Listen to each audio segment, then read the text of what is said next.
You think you are a master of decoding that glance across the room, that subtle nod, the barely there shrug. What if I told you most of what you think you are reading is not even there, or worse, it is a script you are helping to write?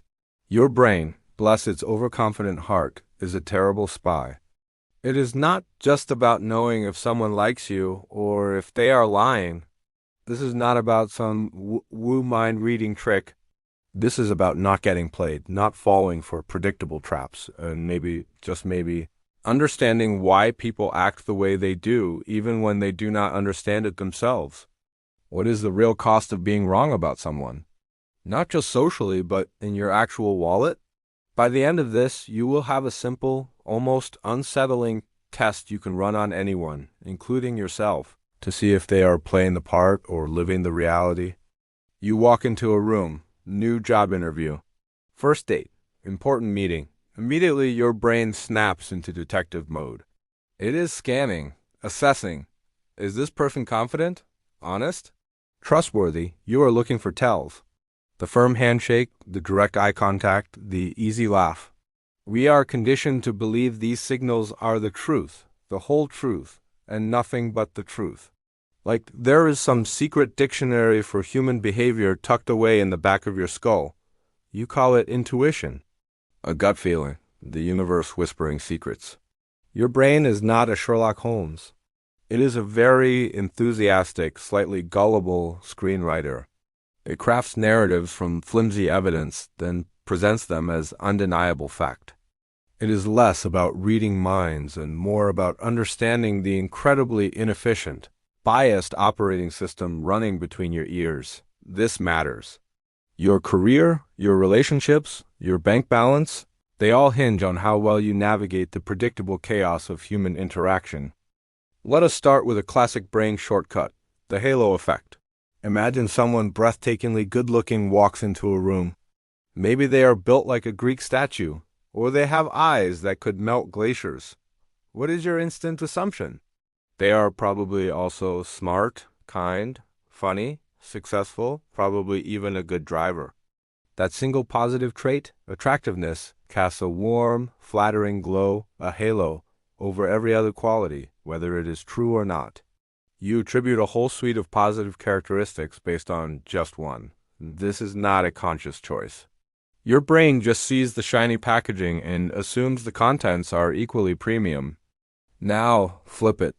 Imagine someone who looks perpetually annoyed or slightly unkempt. Do you instantly assume they are also brilliant and generous? Probably not. The halo effect is not just about looks either. It could be someone with a prestigious job title or a slick presentation. One impressive thing makes you assume everything else about them is equally impressive. And suddenly you have read someone completely incorrectly based on a single, often superficial data point. This rabbit hole goes deeper, much deeper.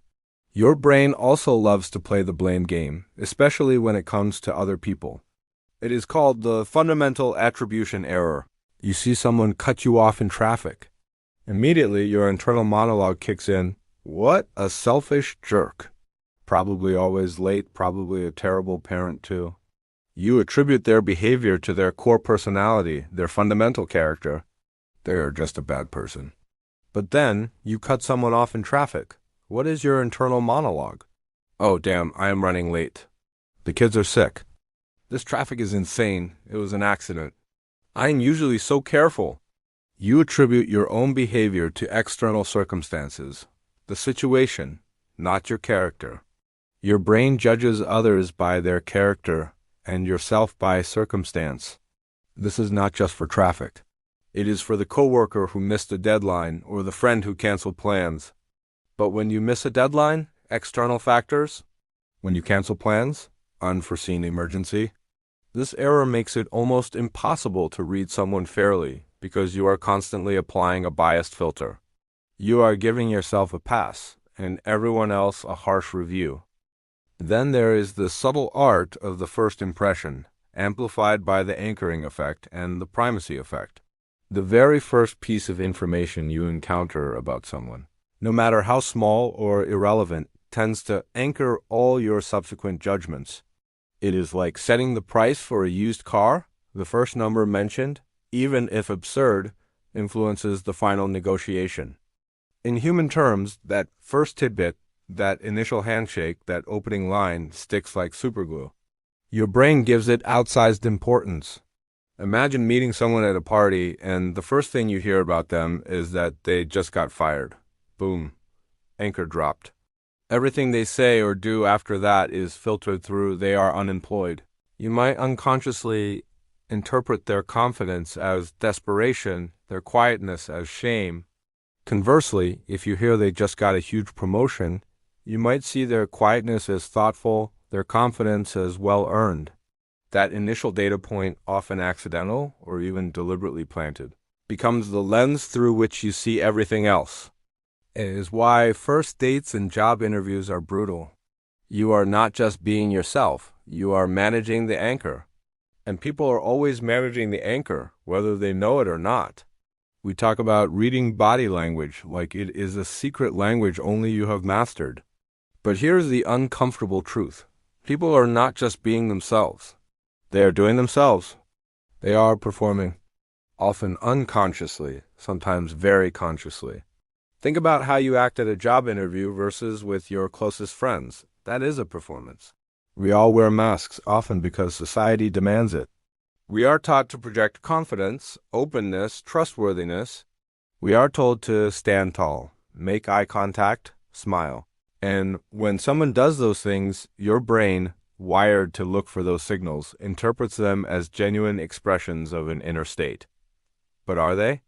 Or are they just following the script for how to look like a trustworthy, confident person?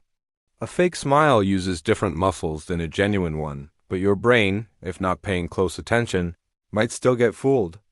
They are not lying, necessarily. They are just fulfilling the expected role. The signals you are reading might be authentic, or they might be carefully curated. The trick is telling the difference, and your brain's default setting is to assume authenticity because it is easier. It requires less mental effort. Here is the trick they use, and here is the trick your brain uses on you. They understand that you are looking for signals, and they understand which signals your brain prioritizes. The first, the obvious, the attractive. They exploit your brain's shortcuts. A charismatic politician, a slick salesperson, even an influencer on social media, they are not necessarily being genuine. They are just adept at seeming genuine. They know that a confident stance, a practiced smile, a strong opening statement will set that positive anchor. They know you will give them the benefit of the doubt, thanks to the halo effect. They know you will attribute their successes to their brilliance and their failures to external factors. If they spin the narrative right, they know your gut feeling is not a superpower. It is a suggestion box filled with biases, and they are more than happy to drop a few suggestions in there for you. It is not malicious often. It is just human nature weaponized. Your brain wants to conserve energy, so it takes shortcuts, and those shortcuts make you easily readable and easily influenced. The unsettling truth is you are not reading them. You are often just confirming the story they want you to believe, or the story your own biases have already written. So, how do you actually read people, then, if your brain is such a shoddy interpreter? First, let us close those loops.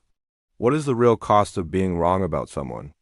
The cost is misjudging allies, missing opportunities, falling for scams, electing charlatans. It is investing in bad relationships, or worse, pushing away good ones because your biased brain saw a red flag that was actually just a gust of wind. It impacts your status because you hitch your wagon to the wrong stars. It empties your wallet because you trust the person who looks trustworthy, not the one who is trustworthy. Here is that simple, unsettling test you can run. Let us call it the 3-point check. When you find yourself forming a strong opinion about someone or feeling that gut instinct, pause. 1. Challenge the halo. What is the least appealing thing about them? Now, based only on that, what negative traits might you unfairly attribute? Flip your initial assumption on its head. Are you reading them, or are you just admiring the packaging? 2. Flip the script. If you were doing what they are doing, What is the most generous external circumstance you could invent to explain it? Shift from "they are a jerk" to "what situation could make a non-jerk do that?" This directly counters the fundamental attribution error. 3. Find the inconsistency. Do not look for what confirms your first impression. Look for what does not fit. A fleeting micro-expression that contradicts their words. A pattern of behavior that goes against their stated values. This is hard because your brain actively resists disconfirming evidence. Here are the takeaways, sharp and clear. Wait 3 encounters. Your initial anchor is strong. Give other data points a chance to sink in. Question the packaging. Is this person performing or being? Assume performance first and work backwards. Context is king. What external factors are shaping their behavior? What stage are they on? Check your own bias. What narrative has your brain already written? Why?